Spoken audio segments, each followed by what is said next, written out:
Hi everybody, welcome to Des and Lauren. Today we are covering a news article that is a little bit closer to home. And I think all of you will probably have to think about this, what your situation is. And this is about South African tax. And this is a very heated topic at the moment. And in this headline it says hundreds of thousands of taxpayers hit with penalties for outstanding returns. And we'll dig into the details of this. And the big question in my mind is simply how people feel about paying tax, being penalized when government is paying no penalties for all the horrific things that happen there, for the wasted taxpayers' money. And after the budget vote was done yesterday, it is clear that our government is still none the wiser as what to do with taxpayers' money. But in this case, SARS will be coming after you. And you know, SARS can only bring in money as long as people are willing to give up their hard-earned cash to the government to do what they are supposed to. And I don't think it's working out that well. Any thoughts? Well, I think we should get into the article because it's very revealing of the mindset of governments. Yeah, definitely. I mean, I just wonder where all of this is going to go. Well, let's just go through the subheadings and then we get into the article. SARS has imposed penalties on hundreds of thousands of taxpayers, many of whom only had one return outstanding.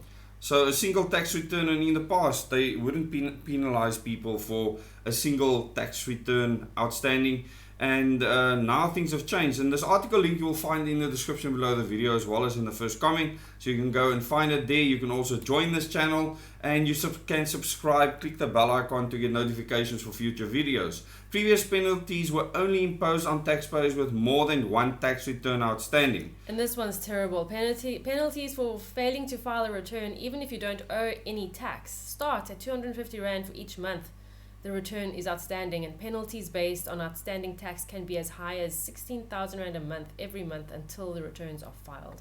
So those amounts are scary. And yeah, I think SARS is desperate. Definitely. And the mainstream media like News24 has been putting out all of these fear articles. And at the end of the day, I ask myself, when the majority of people in the country do not pay tax or not in those brackets, and there's just as few people being squeezed very, very tightly, how long before those people decide either to leave or to just stop paying tax?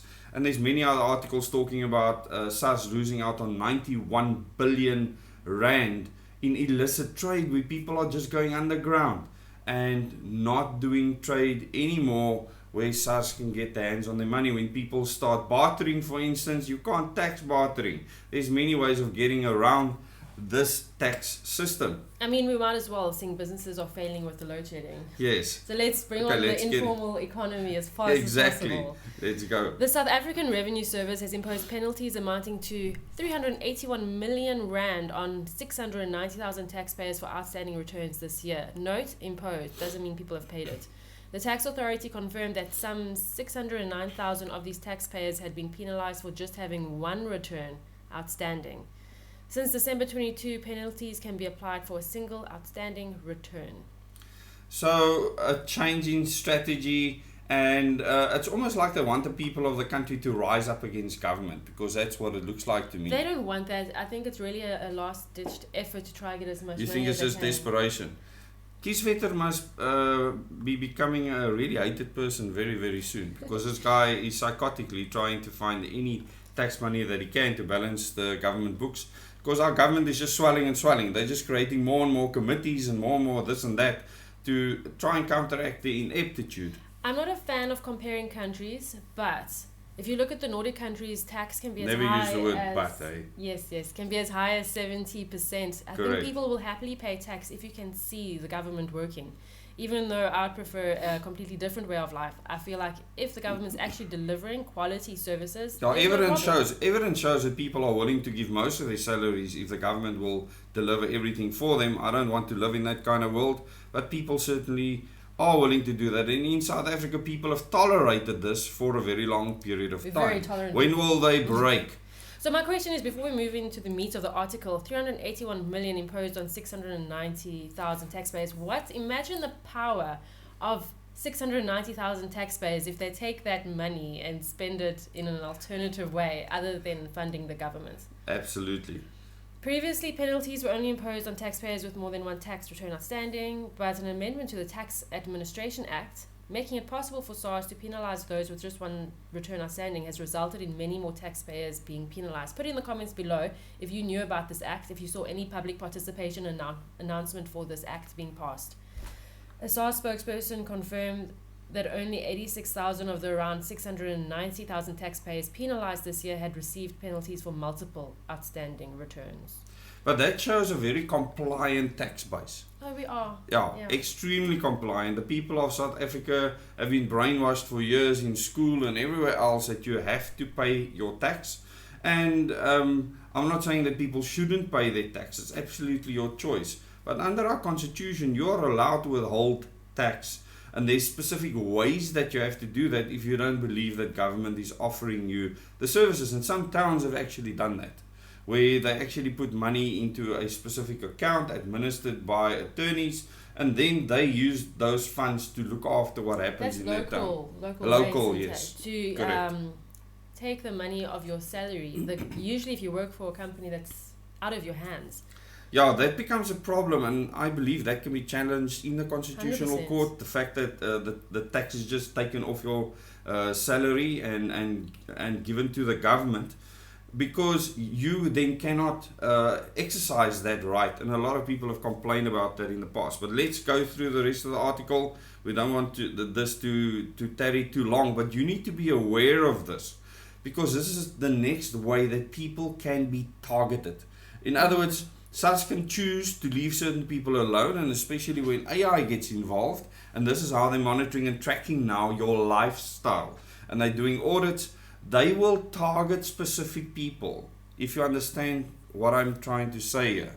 Anyone that goes against what the government is doing could be targeted by SARS. So passing these acts doesn't mean they will act on it. They could literally handpick people. Okay. Penalties are applied monthly for tax returns dating back many years. Remember, even if you don't owe tax, you're still going to be penalized. If you don't owe tax, means you probably haven't got a job. Yet, you still have to fork out thousands upon thousands. Anyway, the penalty imposed depends on your taxable income. But what if you haven't got? Penalties for failing to file a return, even if you don't owe any tax, start at 250 Rand for each month the return is outstanding. And penalties based on outstanding tax can be as high as 16,000 a month every month until the returns are filed. This has resulted in penalties of tens of thousands of rands for some taxpayers. Stefan de Wet, a tax practitioner and financial advisor at Friendly Financial Solutions, warns that if SARS believes you have acted negligently, fraudulently, or maliciously when declaring your income, it can audit a request tax return dating back indefinitely. They are currently doing that aggressively, he says. So that is if they think that you are lying about your tax returns. It's very different to someone that just hasn't submitted a tax return. But we're going to get to something that is really questionable right now, where in the past, if you earned under 500,000 Rand a year, there was no requirement for you to file a tax return. And people being confused about this, and SARS actually penalizing those people. Sean Van Zyl, a financial planner and tax practitioner at Old Mutual, says he recently assisted a housewife with no earnings who incurred penalties for returns not filed since 1998. I'm sure that's quite a good sum. I can imagine. If you have no good reason for not submitting your outstanding returns, file them as soon as possible to stop the penalties. So what they are saying is everyone, and I believe this is the only drive here, they want everyone to file tax returns no matter how much you earn. I was actually thinking the other day, when are we going to get to the point where you're actually going to have to sell your children to the government because you owe too much money, like they did in the ancient days? I mean, I wouldn't put it past them. Who knows what will happen in future? And they are saying file, then ask forgiveness. So this is what this article is about. It actually wants everyone to just file their tax returns. If you have legitimate reasons for not filing an outstanding return, file it as soon as you are able to do so. Request a condonation of your late submission and request the remission of the penalty through e-filing, the vet says. A SARS spokesperson said in cases of serious illness Accident or even death taxpayers or their estates must file as soon as they can and then apply for the remission of the penalty as their failure to comply was due to exceptional circumstances. Well, what we need to ask ourselves, is this okay? Is this whole taxing system in our country, is this okay? Is this how you want to live? Would you imagine something else working, and would you actually campaign for that? Because that's what we need to do, not just accept things. I agree things. fully. I think people need to open up their minds that this reality we're living in right now, the system we're living in right now, doesn't have to be the only way. Exactly. The next part is the most important to me. Misconception about the need to file. Okay? SARS has in the past communicated that taxpayers who earn below a certain threshold, currently 500,000 Rand, which is quite a large sum of money, and receive only income from which pay as you earn tax was deducted, do not need to file returns. That to me is most of South Africans are below that bracket. This has created misconceptions and resulted in people thinking they don't need to file, but being hit with penalties for not doing so, Van Zyl says. Rather than argue this case, it is best to file returns showing you do not owe any tax and then request a remission of the penalties, he says. So, once again, the whole purpose of this is for everyone to file tax returns, and that way SARS will have full monitoring, tracking and tracing abilities on your life. And that's the bottom line here. And I wanted to do articles before on SARS employing AI now to literally audit every single person's lifestyle. And all they want is every person on their books. And it'll be easy when you have a bank account and banks give third-party information away, and every purchase is tracked. And unfortunately, marry this mindset that the government has that we owe them everything and they owe us nothing with the social credit score like we see in China. And what we have is absolute disaster on our hands. We're just lucky at the moment that the government is struggling to implement its own measures in many things. And yeah, once again, Van Zyl says often people want to dispute the penalties immediately, but they should first file returns. So what they want is they want to know what's happening in your financial income lives, and it doesn't matter if you're below the threshold anymore. They want everyone to file tax returns. So are you filing tax returns at the moment? Yes or no? Are you on a SASSA grant? It seems like anyone and everyone needs to file a tax return.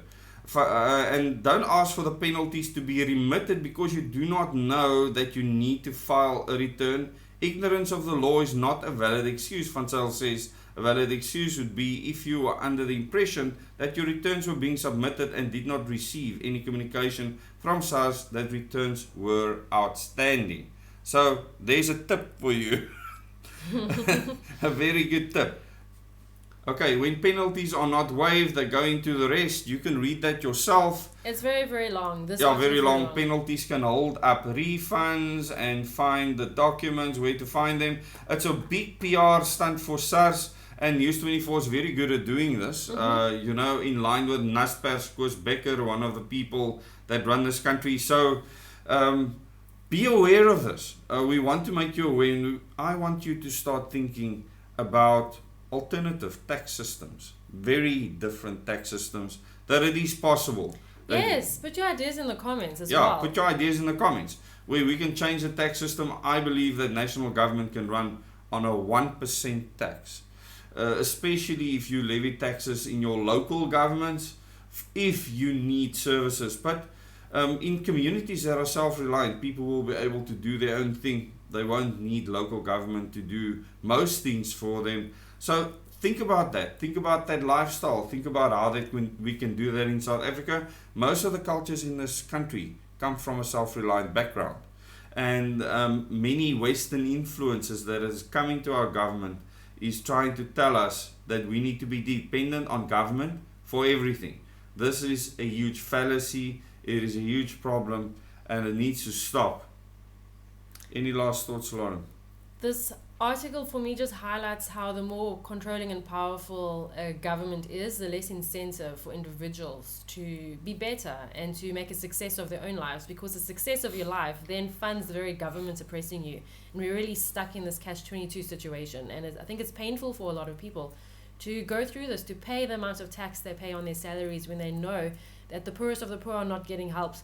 Kids in school are not getting adequate education. The roads, everything is just failing.